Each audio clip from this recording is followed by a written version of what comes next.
Hello, मैं हूं अव्वल। आपने कभी टायर का पंचर लगवाया है?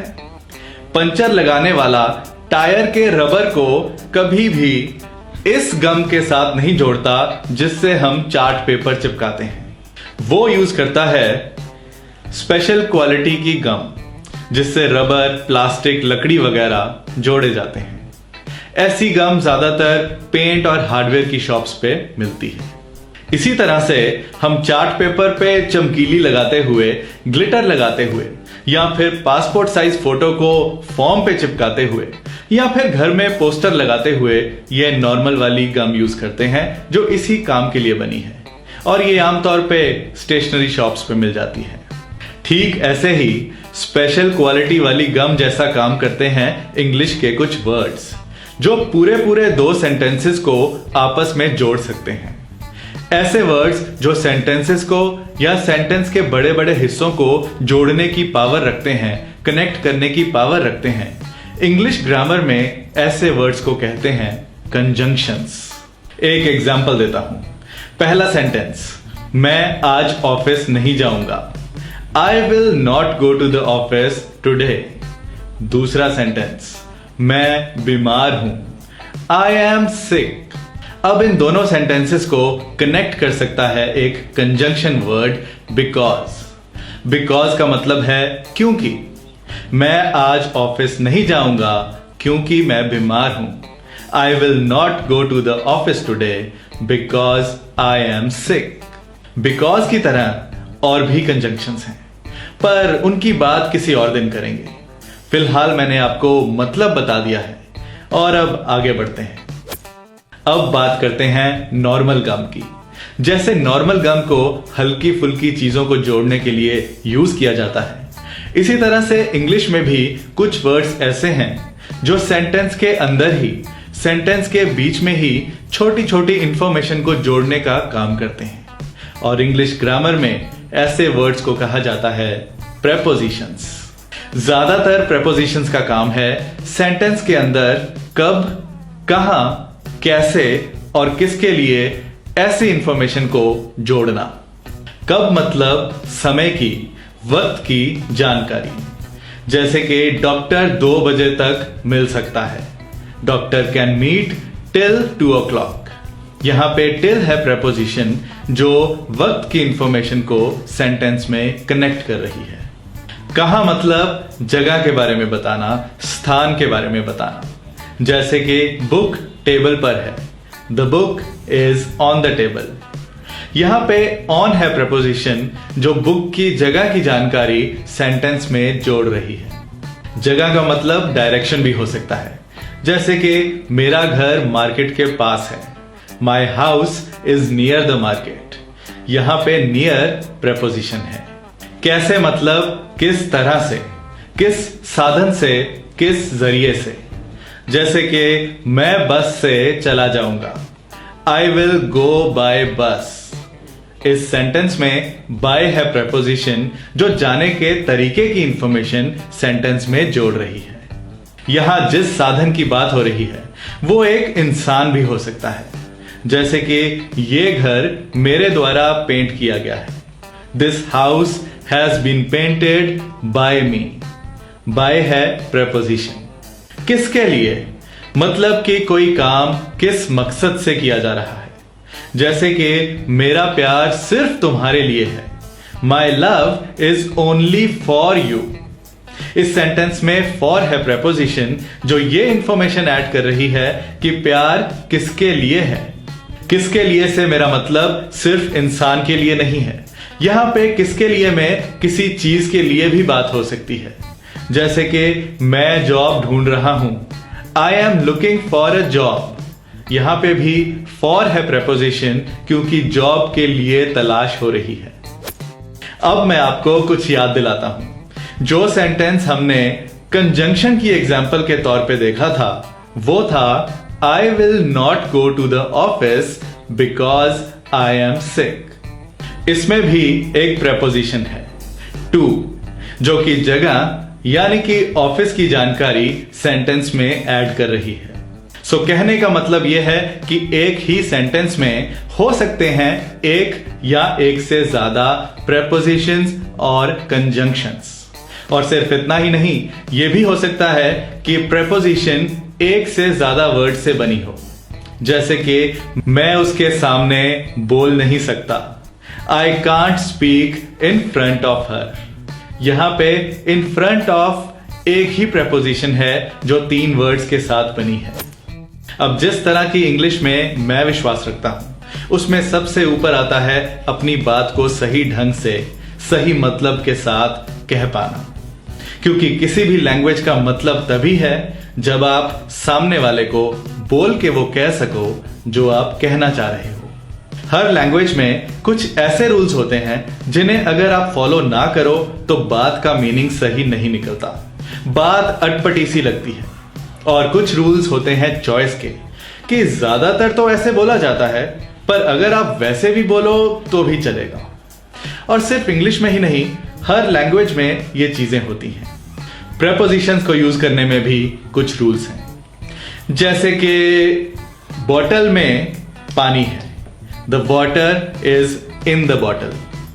और बॉटल पे पानी है, the water is on the bottle. इन दोनों सेंटेंसेस में फर्क सिर्फ एक वर्ड का ही है, एक में इन है, एक में ऑन, पर दोनों का मतलब बहुत अलग है।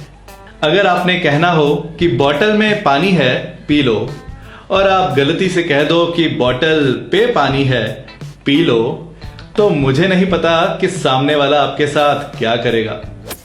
और दूसरी तरफ ये एग्जाम्पल लो कि मुझे बुक दे दो, गिव मी द बुक। मुझको बुक दे दो, give the book to me.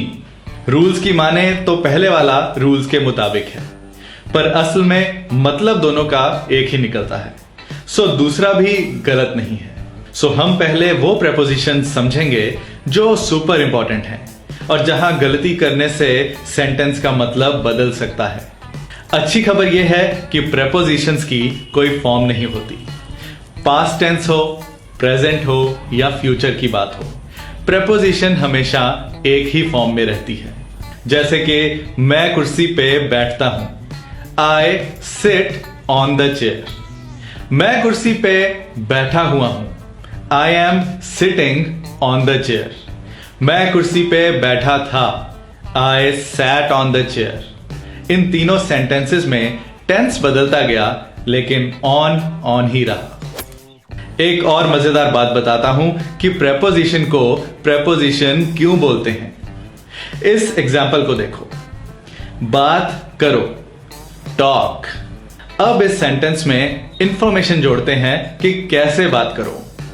English में बात करो, टॉक इन इंग्लिश। आपने देखा कि इंग्लिश में बन गया इन इंग्लिश। इंग्लिश में की ट्रांसलेशन इंग्लिश इन नहीं होगी, इन इंग्लिश होगी। इन पहले बोला जाएगा, बाद में इंग्लिश लगाया जाएगा। इसका मतलब यह हुआ कि हिंदी और उर्दू के मुकाबले इंग्लिश लैंग्वेज में जो वर्ड इंफॉर्मेशन को जोड़ता है वो वर्ड पहले आता है और उसके बाद आती है वो इंफॉर्मेशन जिसे जोड़ा जा रहा है। सो कनेक्ट करने वाले वर्ड की पोजीशन है पहले, प्री पोजीशन। प्री का मतलब है पहले, जैसे नर्सरी क्लास से पहले होती है प्री नर्सरी। मोबाइल में पहले से पैसे डलवाए हो तो वो होता है प्री पेड। इसी तरह से प्री पोजीशन, पर बोलने में हम प्री पोजीशन नहीं बोलते, प्रेपोजिशन बोला जाता है। इसी तरह से कमरे में, इन द रूम, टेबल पर, ऑन द टेबल, एयरपोर्ट पे, एट द एयरपोर्ट, तुम से, फ्रॉम यू, मेरे लिए, फॉर मी। इसीलिए कहा जाता है कि इंग्लिश को इंग्लिश में ही प्रैक्टिस करके सीखना चाहिए, ना कि अपनी लैंग्वेज से ट्रांसलेशन कर करके। आइए अब एक नजर डालते हैं कि सेंटेंस में प्रेपोजिशन को कहां फिट किया जाता है। मान लो कि हमारा सेंटेंस है, मैं क्रिकेट खेलता हूं, आई प्ले क्रिकेट। ज्यादातर इंग्लिश सेंटेंसेस में काम को करने वाला सबसे पहले आता है। इसे इंग्लिश ग्रामर में सब्जेक्ट कहते हैं। फिर लगता है वो काम, वो एक्शन जो किया जा रहा है।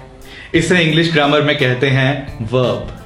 और फिर लगता है ऑब्जेक्ट, जिस पे वो काम किया जा रहा है या जिसके लिए वो काम किया जा रहा है। अब इसके आगे आप जितनी चाहे इंफॉर्मेशन जोड़ दो, जितने चाहे ऑब्जेक्ट्स लगा दो। इसके आसपास की डिटेल में मैं नहीं जाऊंगा, पर मान लो कि अगर मुझे कहना हो कि मैं लंच के बाद क्रिकेट खेलता हूं, I play cricket after lunch. So इस सेंटेंस में आ गया एक और ऑब्जेक्ट, जिसे सेंटेंस में जोड़ने के लिए हमने लगाया आफ्टर, जो कि एक प्रेपोजिशन है। ग्रामर की भाषा में प्रेपोजिशन के बाद लगने वाले वर्ड या वर्ड्स को कहा जाता है ऑब्जेक्ट ऑफ प्रेपोजिशन, प्रेपोजिशन का ऑब्जेक्ट। प्रेपोजिशन और ऑब्जेक्ट ऑफ प्रेपोजिशन को एक साथ कहा जाता है प्रेपोजिशनल फ्रेज, मतलब कि सेंटेंस का वो हिस्सा जो प्रेपोजिशन को मिला के बना है। बस सेंटेंस के स्ट्रक्चर पे इससे ज्यादा टाइम नहीं लगाएंगे, क्योंकि ज्यादा जरूरी है प्रेपोजिशंस को जानना और उनका यूज समझना। वैसे अलग अलग प्रेपोजिशन सीखते हुए आपको मजा बहुत आने वाला है, क्योंकि ये एक ऐसा टॉपिक है जो हमारी डेली रूटीन की इंग्लिश से जुड़ा हुआ है। आप अपनी लैंग्वेज में भी दिन में कई बार अपनी लैंग्वेज की प्रेपोजिशंस बोलते हो, जैसे कि अपने दोस्तों को कहते हो, यार ये मूवी मेरी पेन ड्राइव में डाल देना, पेन ड्राइव में। मम्मी को बताते हो, मैं अपने दोस्तों के साथ घूमने जा रहा हूं, दोस्तों के साथ।